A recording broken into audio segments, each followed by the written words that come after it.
What's up, y'all? What's going on, man? This is Joshua Woods. We're here at the Armory Fair at the Gspot, Ghetto, Gastro.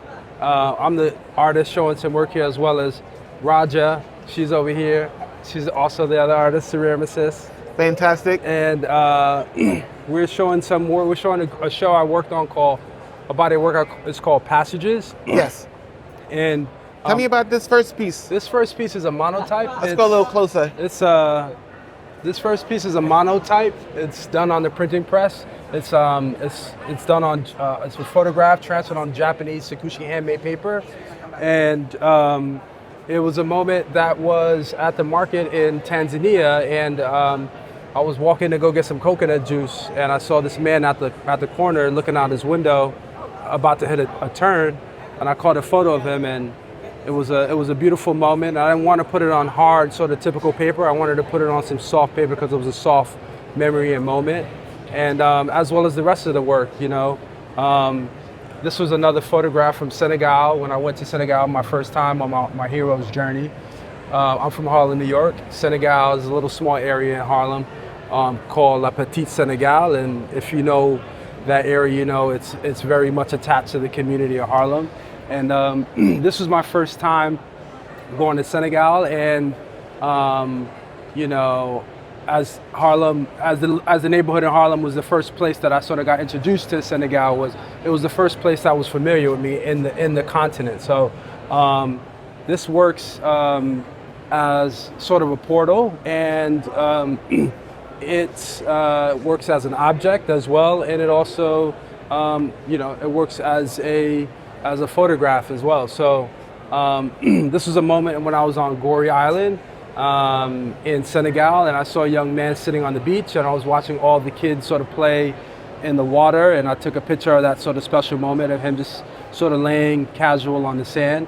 And it was a beautiful moment of, like, you know, the first time going to Africa, experiencing just peace and just like us, and you know, I put my chest, every time I go to the continent, I put my chest on the ground to just touch back to home, you know. So it was a you know, these pieces are ideas around that. So so what was the science behind using the wood and the aging? Great question. So my grandfather is an artist, and he worked at the Ford factory as a sweeper, and would make these sort of totem style art pieces out of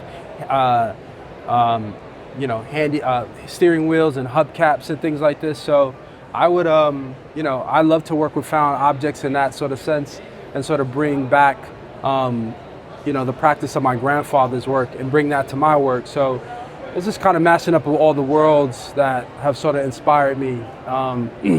And you know, and you know, I work a lot in photography. That's my main practice, and it's usually dealing with the reality and dealing with who's in front of me. And making these pieces is really working for my subconscious and thinking about what I sort of don't see, or what I want to see in my work that I don't see. And these are kind of just illustrations of that. So yeah, they kind of work as like sort of pieces here, and you can open and close them. And so yeah. I would like to talk to you about these last two pieces. Yeah. So when you said it's found, where did you get how did you resource the wood? So I source from so many different places. I source from materials of the arts. I source from big reuse. I source from eBay. I source from all, you know, traveling, bringing things back home. And was it aged, or did you? And it's aged. It's aged. You know, it comes aged? It comes aged, and Okay. I like to work with material that's already aged, because Okay. that means it's already been lived with. That and part, that means there's yeah. already spirits already that are within the work and in the material. So that also brings a lot of life to the work and the spirit in the work, you know. So so that's why I love working with found objects, which obviously was my grandfather's skill. He won Recycle Man of the Year a couple years in a row out in Detroit. So yeah. So. And what is the story behind this piece? This is a young woman in Nigeria. I was in Nigeria on commission shooting a fashion editorial highlighting the young designers of Legos, and how sort of the young designers of Legos need to sort of think about the future of dressing, of African dressing, and what that sort of looks like. So it was a beautiful sort of foray into that space, and seeing how the Nigerians are sort of in conversation with how they sort of dress themselves, and how they prep themselves for the world. And I'm from Harlem. Harlem's biggest export is fashion. You know what I'm saying? We keep it fly, we keep it sexy. You know what I'm saying? So, shout out to the OGs in Harlem, the Daps and all of those of the world. You know what I'm saying? Yeah. So I'm from that cloth. I grew up around the corner from Dap. You know what I mean? So, so fashion is a part of life. You know what I mean? As every day. And the last question I have for you: you've been on your creative journey for several years. Yeah. What has been the most important lesson that you've learned so far?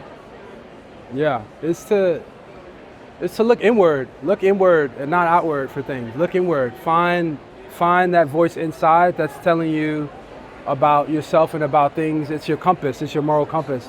Find that and mix it with your crazy, whatever crazy you have that you're not sure about. Mix it with that, and just go. That's it. Perfect. No need to overdo it. One shot, one kill. That was good. Yeah, that was excellent. Let's rock out. Yo, Thank you, brother. for sure. Thank you, Sincerely. brother. Yeah, Man, thank you.